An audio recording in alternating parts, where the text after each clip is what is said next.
Hello, this is Chetan Narula reporting for Cricket World, and my current pit stop is Johannesburg. You can see the background as the apartment where I'm staying in Johannesburg for the duration of this last 10 days, where third test will be held in this city at the Wanderers Stadium.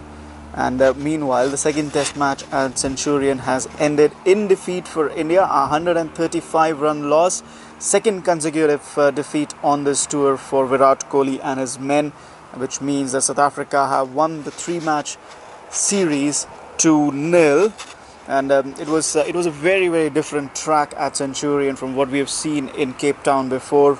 Not a lot of pace, not a lot of bounce, not a lot of lateral movement.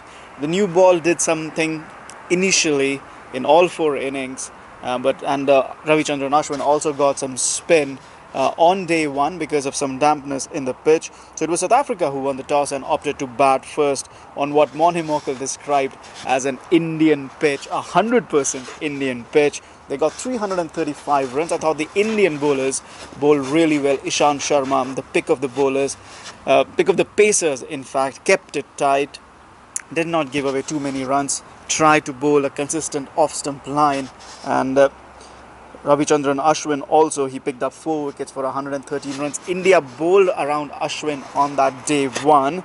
3 wickets for Ishant in that first innings as well. For India, it did not go as per plan. They had a huge opportunity after restricting South Africa to 335 in the first innings. It was a huge opportunity on a subcontinental type pitch to bat long, but they squandered it. Apart from Virat Kohli, who scored a masterful 153 runs, his 21st Test 100 and his second in South Africa. Brilliant 100 to watch. He farmed the strike really well with the lower order, who added a lot of runs, certainly more runs than South Africa's lower order did. But the key point was South Africa's top order had got runs, and India's top order did not get runs. Cheteshwar Pujara with a suicidal first ball run out was the highlight of that innings. 307, that is what India got. A fighting 100 from Virat Kohli got them up to 300 plus, got them up to 307. Like I said, he farmed the strike really well with the lower order. Some contribution from Ravichandran Ashwin as well with the bat. So just a 28-run lead for South Africa. But on that pitch, which was not breaking up, which was not turning too much, the bounce was starting to go up and down a bit. It was an important lead. Well, what happened thereafter? South Africa, well, in the second innings, India did an even better job with the ball, and it was South Africa restricted to 258 runs. This time around, it was Mohammad Shami taking 4 wickets, Jasprit Bumrah taking 3 wickets, and Ishant Sharma another 2 wickets. So the Pacers doing a very fine job. 9 wickets between them, restricting South Africa. It was an even more restrictive bowling performance from India as compared to the first innings, getting the ball closer to the body of the batsman, not giving them too many chances. AB de Villiers with a masterful half century, 80 runs after South Africa had been reduced to 3 for 2 in their second innings. So the highlight of that innings for me, though, was Faf du Plessis batting out an entire post-lunch session on day 4, just delaying the game, just slowing the game down, grinding and keeping India on the field. The death blow, though, was struck by debutant Lungi Ngidi, South Africa's 5th pace bowler in this match.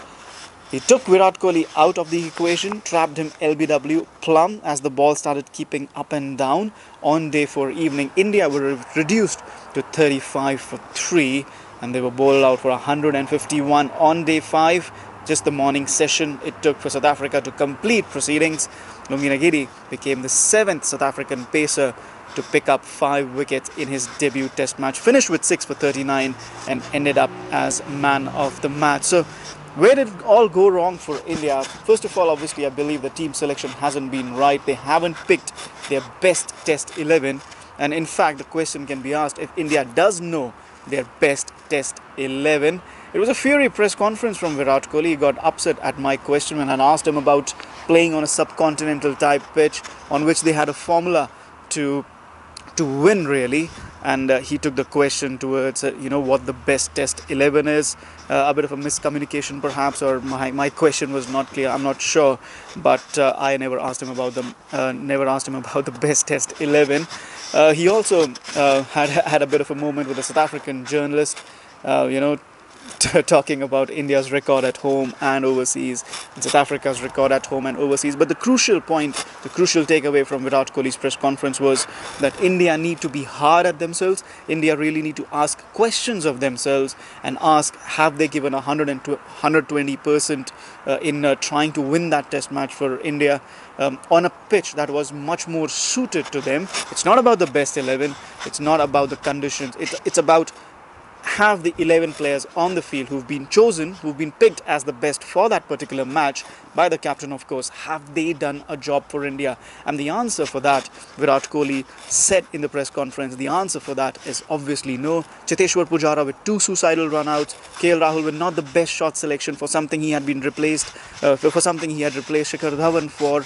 Hardik Pandya, a lackadaisical approach, a calm, casual run out in the first innings, a poor shot over the slip, caught an unnecessary shot in the second innings. So a lot of questions need to be asked of India's batting ahead of the third test match, which starts next Wednesday. A bit of a break between the 2 tests, 6 days off. 6 days off, 2 days of practice included, so technically 4 days off. The Indian team might want to go on a bit of a safari, forget what's happened so far and get down to business next week. No Indian team has lost 3-0 in South Africa, and the world's #1 test side really have some pride to save.